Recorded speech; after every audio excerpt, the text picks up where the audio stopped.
Medina সালাতুন ইয়া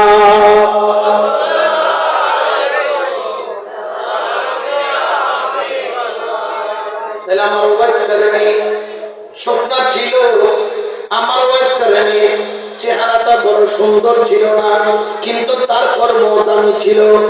চেহারাটা গন্ধমি হলো, কলমটা কিন্তু আলোকিত ছিল। বলে বলেন সুবহান। এখন ওয়াইস কারণে তিনি কি জীবনে কখনো রাসূলকে দেখতে জান্নাতে গিয়েছিলেন? মা একবার অনুমতি দিয়েছিলেন, কিন্তু মা বলেছেন, বাবা আমি অন্ধ, আমি চলতে পারি না, তবে তুমি যেতে পারো, কারণ ওয়াইস কারণের হৃদয় তো মুস্তাফাকে দেখার জন্য পাগল। সুবহানাল্লাহ। আমরা যেরকম আমাদের অন্তর নবীকে দেখার জন্য পাগল, ওয়াইস কারণের অন্তর মুস্তাফাকে দেখার জন্য ওয়াইস কারণী।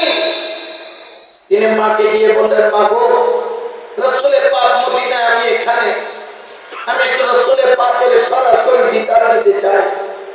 রাসূলের পাক খাতামুন নবীয়্যিন, তার দিদারের জন্য মা একবার অনুমতি দিয়েছিলেন, তবে শর্ত দিলেন, বাবা যদি তুমি মদিনা মুনাওয়ারার মধ্যে ফজরের ওয়াক্তে পৌঁছাও, যোহরের ওয়াক্তে ব্যাক করবা, যোহরের ওয়াক্তে পৌঁছাইলে আসরের ওয়াক্তে ব্যাক করবা, আসরের ওয়াক্তে পৌঁছাইলে মাগরিবের ওয়াক্তে ব্যাক করবা, মাগরিবের ওয়াক্তে পৌঁছাইলে এশার ওয়াক্তে ব্যাক করবা, এশার ওয়াক্তে পৌঁছাইলে ফজরের পূর্বে তুমি সেখান থেকে চলে, অর্থাৎ থাকার সময় দিয়েছেন ফজর থেকে যোহর, না হলে যোহর থেকে আসর, না হলে আসর থেকে মাগরিব, না হলে মাগরিব থেকে এশা। সুবহানাল্লাহ। মা অনুমতি দিলেন, ওয়াইস কারণী স্বীকার করলেন, এবং তিনি বাজারে 3টা দড়ি বিক্রি করেছেন। দড়ি বিক্রি দিয়ে তিনি একটা খচ্চর ক্রয় করেছেন, কারণ ১,৫০০ মাইলের পথ পায়ে হেঁটে যাওয়া সম্ভব নয়।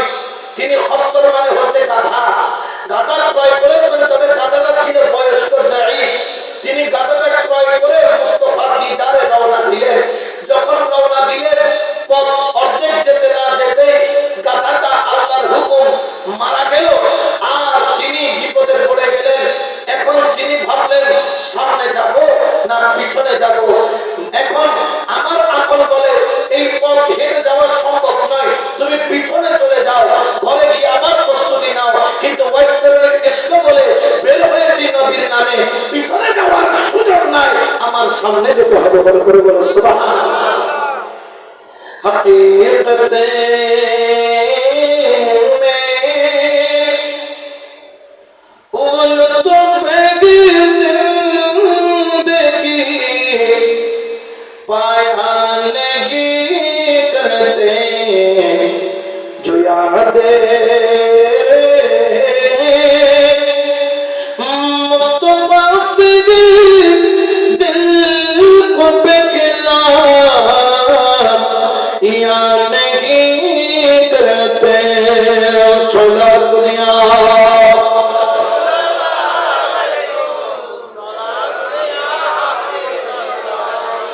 দুনিয়া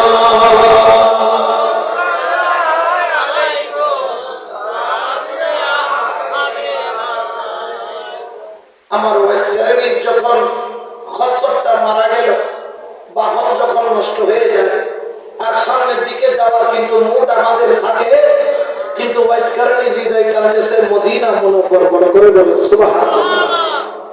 হযরত ওয়াইস কারণী খেয়াল করলেন, খাবারও তেমন নাই, আবার মরুভূমির পথ কেমনে পাড়ি দিয়া মদিনায় যায়, কিন্তু অন্তর তো কাঁদে। আমার নবীর দিদারের জন্য অন্তর তো কাঁদে। ওয়াইস কারণী বললেন, কপালে যা আছে হবে, আমি ঘর থেকে বের হয়েছি, পিছনে যাব না সামনে যাব। আমার ওয়াইস কারণী সামনের দিকে হাঁটা আরম্ভ করলেন। যাইতে যাইতে যাইতে যাইতে মরুভূমির মধ্যে হাঁটতে হাঁটতে আমার ওয়াইস কারণীর পায়ের তলার মধ্যে ধসা পড়ে গেল, হাঁটতে পারে না। তিনি গড়াইয়া গড়াইয়া মদিনাওয়ালার দিকে যায়, শরীর ছিঁড়ে তছনছ হয়ে গেল, গায়ের মধ্যে ধসা পড়ে গেল। আমার ওয়াইস কারণী কান্দে, দয়া দয়াল নবী গো, আপনার জন্য তো এই পাগল দেওয়ানা, একবার কি আপনার দিদার হবে না? আপনার দিদারের জন্য পাগল দেওয়ানা। বড় করে বলেন সুবহান। দুই চোখের পানি ছাড়ে, দুই চোখের পানি ছাড়ে, আর মদিনাওয়ালার দিকে টান মারে, আর ইশকের আওয়াজ দিয়ে বলেন মেরি উলফতি মদিনে সে होगी नहीं, मेरे आका का रोज़ा मदीने में है, मैं मदीने की जानिब ना कैसे खींचूं मेरा दिल और दुनिया मदीने में है। सलातुन या रसूलल्लाह अलैकुम। ওরে মরুভূমির মধ্যে কোনো বন্ধু নাই, কোনো বান্ধব নাই। আমার বয়স করে নিয়ে মরুভূমির মধ্যে ঘোরাঘুরি করে, একদিক দিয়ে সূর্যের তাপ শরীরের চামড়া গুলাকে জ্বালাইয়া শরীরটাকে লাল করে ফেলেছে, আরেক দিক দিয়ে মরুভূমির গরম বালির তাপ। কিন্তু এই গরমের চাইতো ওয়াইসকারণীর অন্তর কান্দে মদিনাওয়ালা দিদারের জন্য। ওয়াইসকারণী ছটফট করতে করতে মরুভূমির মধ্যে তিনি বলছেন, তিনি বেহুশ হয়ে ইন্তেকাল করে ফেললেন। ইন্তেকাল অবস্থায় শেষ নিঃশ্বাস নেওয়ার সময় শুধু একটা ডাক দিলেন, ইয়া রাসূলুল্লাহ।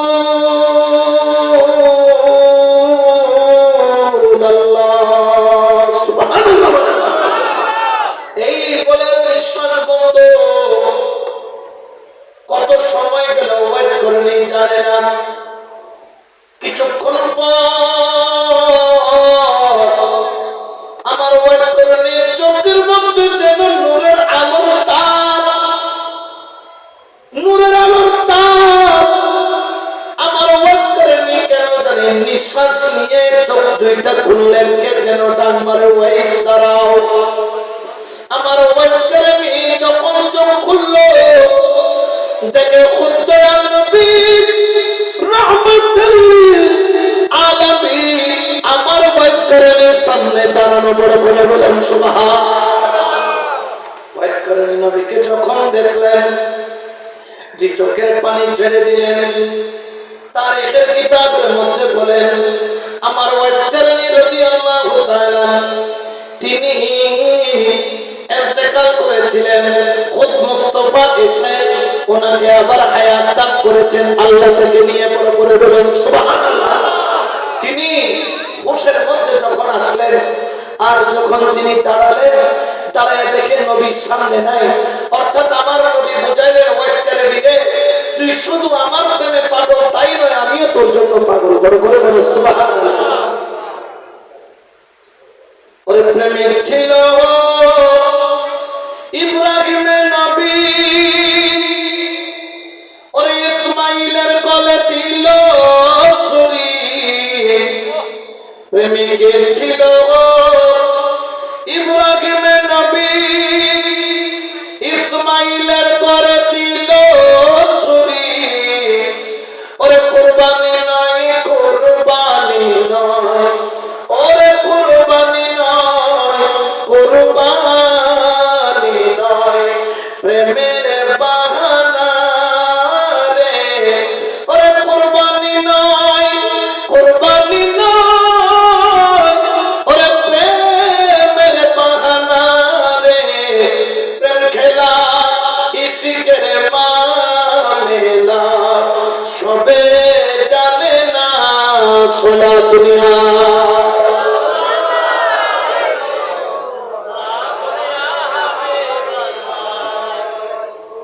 খুদ মুস্তাফা তাকে ইশারা দিলেন, ওয়াইসকারী আবার হাঁটতেছেন। যেতে যেতে জোহরের ওয়াক্ত হয়ে গেল। সুবহানাল্লাহ। কিন্তু নসিব বড় কঠিন, প্রেমের রাস্তায় বড় পথ পাড়ি দিয়ে এইদিকে মদিনায় বয়স্করণে ঢুকলো। ওইদিকে আমার নবী মদিনা থেকে অন্য রাস্তা দিয়ে বের হয়ে রাষ্ট্রীয় কাজে অন্য জায়গায় গেল। বড় করে বলেন সুবহানাল্লাহ। তিনি যাইয়া হুজরা শরীফের সামনে দাঁড়ালেন, ডাক দিলেন, ইয়া রাসূলুল্লাহ, ইয়া হাবিবাল্লাহ। ভিতর থেকে আম্মা জান আয়েশা ডাক দিলেন, কে? বললেন, মা গো, আমি ওয়াইস পাগলা, আমি ওয়াইস পাগলা। আমার মুস্তাফা দিদার নিতে আমি সুদূর ইয়ামান থেকে ১,৫০০ মাইল পথ পাড়ি দিয়ে মদিনায় এসেছি। আম্মা জান আয়েশা বললেন, ওয়াইস, আজকে তো রাসূলের দিদার হবে না, তুমি আজকের দিনটা তোমরা অপেক্ষা করো। আগামী কালকে মদিনার মধ্যে দয়াল নবী তাশরীফ আনবেন, তুমি মুস্তাফা দিদার নিতে পারবা। কিন্তু মায়ের সাথে ওয়াদা, যদি ফজরের ওয়াক্তে পৌঁছে যোহর, যোহরের ওয়াক্তে পৌঁছলে আসর, আসর পর্যন্ত অপেক্ষা করলো এবং মসজিদে নববীর মধ্যে ওয়াইজ করে নিয়ে গেল। আমরা যে আল্লাহ ওয়ালার কোন আল্লাহর বলির কোন ব্যবহারিত বস্তু, আল্লাহর বলির কোন নিদর্শিত স্থানের মধ্যে চুমা দেয়, এটা ওয়াইজ করে নিয়ে সুন্নাত। আমার ওয়াইজ করে নিয়ে মসজিদে নববী সেখানে প্রবেশ করলেন। যখন মুস্তাফার মেহরাব দেখলেন, চোখের পানি ছাড়ে। মুস্তাফাকে দেখে নাই, মুস্তাফার দিদার নিতে পারে নাই, কিন্তু মেহরাবটা দেখা দেখা কান্দে। সেই জায়গায় নবী কদম রাখতো আর মেহরাবের মধ্যে দাঁড়াইয়া খুতবা দিত। ওয়াইজ করে নিয়ে যাইয়া ওই জায়গার মধ্যে চুমা দেওয়া আরম্ভ করলো। কে তুমি চুমা দাও? বলেন, আমি ওয়াইজ করে নি, মুস্তাফাকে দেখি নাই, কিন্তু মুস্তাফার এই মেহরাব পেয়েছি, মুস্তাফার চাদর পেয়েছি, মুস্তাফার জায়নামাজ পেয়েছি, আমি সেইখানের মধ্যে চুমা দেই। করে বলেন সুবহানাল্লাহ। আসরের ওয়াক্ত যখন যাই, আদব কেমন, প্রেম কেমন, প্রেম কেমন, ওরা তোমরা শুনেছো। আমার আমিরুল জামাকে যখন হযরত কেবলার বেলায়েত দিয়ে বিদায় করে, তিনি পিছনে পিছনে পা দিয়ে সিনাটাকে মসজিদের দিকে রাখা পিছনে হেঁটে হেঁটে পটিয়ায় আসছিল। ঠিক এই যে আদর্শ, এই মুহাব্বত, এটা শিক্ষা নিয়েছে ওয়াইসকারণী থেকে। আসরের পরে যখন আমার ওয়াইসকারণী মদিনা ত্যাগ করে, ত্যাগ করার সময় তিনি মদিনাকে সামনে রেখে পিছনে কদম দিয়ে বের হয়ে বড় করে বলেন সুবহানাল্লাহ। এই যে আমরা পীরের দরবার আদর করি, এগুলো সাহাবাদের তাবেঈদের সুন্নাত। এটা ওরা করেছেন, আমাদেরকে শিক্ষা দিয়েছেন। এই জন্য আমরা পীরকে কি করি? পিছ দিই না, সামনে রাখি। এটা ওয়াইসকারণী করেছিলেন। মদিনা মুনাওয়ারাকে ইজ্জত করেন, কিন্তু বড় দুঃখের বিষয়, যে মদিনা মুনাওয়ারা, যে দয়াল নবীর রওজার এত মর্যাদা, যখন আপনি হজ করতে যাবেন, এখানে হয়তো অনেকে আছেন যারা হজ করেছেন, যখন প্রথম ৩ চক্কর দেয় খানায় কাবার মধ্যে, রাসূলের পাক বলেছেন একটু হেলে দুলে শরীরকে নাড়িয়ে নাড়িয়ে প্রথম ৩-৪ চক্কর দেওয়ার জন্য, পরেরগুলো নরমাল কইরা দেয়। উচ্চ স্বরে তাকবীর বলতে বলেছেন এবং তাকবীর তারবিয়া পড়ে পড়ে লাব্বাইক আল্লাহুম্মা লাব্বাইক ইন্নাল হামদা ওয়ান নি'মাতা লাকা ওয়াল মুলক লা শারীকা লাকা লাব্বাইক বলে বলে তাওয়াফ করতে খানায় কাবায়, অর্থাৎ কাবা ঘরের মধ্যে উচ্চ আওয়াজে তারবিয়া পড়তে বলেছেন, হেলে দুলে হাঁটতে বলেছেন। কিন্তু মদিনায়ে তৈয়বার ফতোয়া কি? ওখানে কি উচ্চ স্বরে চিৎকার দিব, হেলে দুলে হাঁটবো? বলে না না, মক্কার মধ্যে হেলে দুলে হাঁটবা, মক্কার মধ্যে তাওয়াফের সময় সিনাকে উঁচা করে রাখবা, তালবিয়া জোরে জোরে করবা। কিন্তু মদিনায় হুকুম ভিন্ন, মদিনায় জোরে আওয়াজ করবা না, পা আস্তে আস্তে ফেলবা, আদবের সাথে হাঁটবা, আদবের সাথে করবা, চোখ থাকবে মাটির দিকে, নিঃশ্বাস করবে আস্তে আস্তে। কারণ এটা মক্কা নয়, এটা মদিনা। কারণ কি?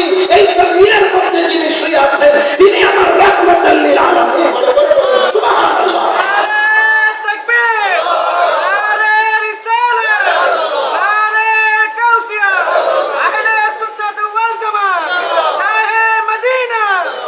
কিন্তু বড় দুঃখ লাগে, গত ৩-৪ দিন আগে একটা ভিডিও দেখলাম, ভিতরটা চুরমাচুর হয়ে গেল।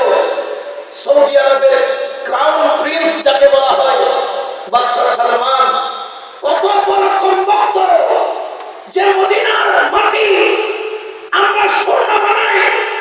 হযরত, আপনারা হয়তো বা জানেন, আমাদের ইমামে আজম আবু হানিফা রাহমাতুল্লাহ আলাইহি, তিনি মদিনায় গেলে 7 দিনের উপর থাকতেন না। তো অনেকে বলছেন, হুজুর আপনি তো মদিনাওয়ালার পাগল, কিন্তু মদিনায় কম থাকেন কেন? তিনি কেঁদে দিয়ে বললেন, আশেকরে তুই তো বুঝলি না, মন চাই সারা জীবন মদিনায় থাকতে, কিন্তু 7 দিনের বেশি থাকতে পারি না। বলে কারণ কি? বলে তুমি খাবার না খেয়ে, প্রস্রাব পায়খানা না করে কয়দিন থাকতে পারো? বললেন কেন, মদিনায় কি খাবার নাই? খাবার কি হালাল নয়? বললেন খাবার হালাল, পানি হালাল। তবে আমি ইমামে আজম আবু হানিফা, আমি মদিনায় গেলে পানিও খাই না, খাবারও খাই না। কারণ পানি খেলে প্রস্রাব আসবে, খাবার খেলে আমাকে হাজত আসবে, আমাকে বাথরুমে যেতে হবে। কিন্তু মদিনায় কোথায় প্রস্রাব করব, কোথায় বাথরুম করব? কারণ মদিনার এরিয়ার মধ্যে যার কদম পড়েছে সেটা হলো রাহমাতুল লিল আলামিনের কদম। আমি ইমামে আজম জীবনে কখনো মদিনার এরিয়ার মধ্যে প্রস্রাব করি নাই, পায়খানাও করি নাই। এটা হলো রাসূলের তাজিম। বড় করে বলেন সুবহানাল্লাহ। কিন্তু বড় দুঃখের বিষয়, ক্রাউন প্রিন্স সালমান, সে যখন মদিনায় আসলে আজ পর্যন্ত এরকম কাজ কেউ করে নাই। আগের প্রিন্স আসলে তারা নেমে যেতেন গাড়ি থেকে। ওই দিন দেখে হৃদয় ক্ষত বিক্ষত হয়ে গেল, ভিতরটা চুরমাচুর হয়ে গেল। সে নাকি প্রিন্স, সে প্রিন্স হতে পারে, কিন্তু মুস্তাফার দরবারে পৃথিবীর কোনো প্রিন্সের মূল্য নাই, মুস্তাফার দরবারে গোলামের মূল্য আছে, ঠিক কি না? আমার রাসূলের দরবারে সে যাচ্ছে 30-40টা BMW, বড় বড় দামি দামি গাড়ি নিয়ে, কোটি টাকার গাড়িতে চড়ে একদম মসজিদে নববীর ভিতরে গেটের সামনে গাড়ি পার্ক করে সে যাচ্ছে, যেখানে মানুষ নামাজ পড়ে, ইবাদত করে, আল্লাহর বন্দেগী করে, যেখানে মানুষ হাঁটতেও বড় আদবের সাথে হাঁটে, যেখানে মানুষ চলতেও বড় আদবের সাথে চলে, ওই জায়গার মধ্যে বিয়াদবের মতো গাড়ি নিয়ে ঢুকে সে প্রমাণ করে দিল বর্তমান সময়ের মধ্যে আশিকের অভাব বিদায় আজকে মুসলমানদের কদম কদম হচ্ছে, ঠিক কিনা? তাজিমে মুস্তাফার ব্যাপারে এত পরিমাণ বিয়াদবি করেছে, ধিক্কার জানাই এইসব ব্যক্তিদেরকে, লানত হোক তাদের উপর যারা মুস্তাফার শানের উপর আঘাত আনে, যারা নবীর শানে বিয়াদবি করে। তাদের সাথে আমাদের কোনো সম্পর্ক, জোরে বলেন না সম্পর্ক। এজন্য শহর বলেন মদিনা মদিনা আশিক মুমিনের ঠিকানা, বলো না মদিনা মদিনা আশিক মুমিনের ঠিকানা।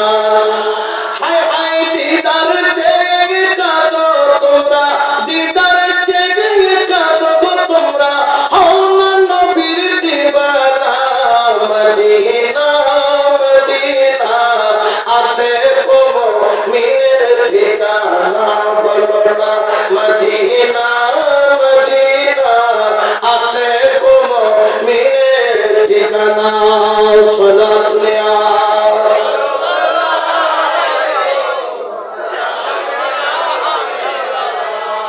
আমার ওয়াসকারণী আদর শিক্ষা দিচ্ছেন। প্রিন্স যাইতেছেন গাড়িতে করে, আর নামতেছেন গাড়িতে করে, বের হচ্ছেন গাড়িতে করে, কিন্তু ওয়াসকারণী তিনি দয়াল নবীর রওজা থেকে, দয়াল নবীর দরবার থেকে, মসজিদে নববী থেকে, দয়াল নবীর হুজরা থেকে তিনি বের হচ্ছেন, সিনাটা সামনে দিয়ে হাতটাকে জোর করে পিছনের দিকে কদম ফেলে হাতটাকে নামাজের মতো বেঁধে আদবের সাথে বের হচ্ছেন। বড় করে বলেন সুবহান। কারণ একটা কথা আছে, আদবে খোদা বিয়াদবে জুদা। আমাদের জুদা না, বিয়াদব হোসেনের ভিতরে কথা, বিয়াদব কি কথা, হাইবুদের জুদা, ঠিক কি না? কারণ নবীর দরবার থেকে যত আদব করেছে তত নিয়ামত পেয়েছে। সুবহানাল্লাহ।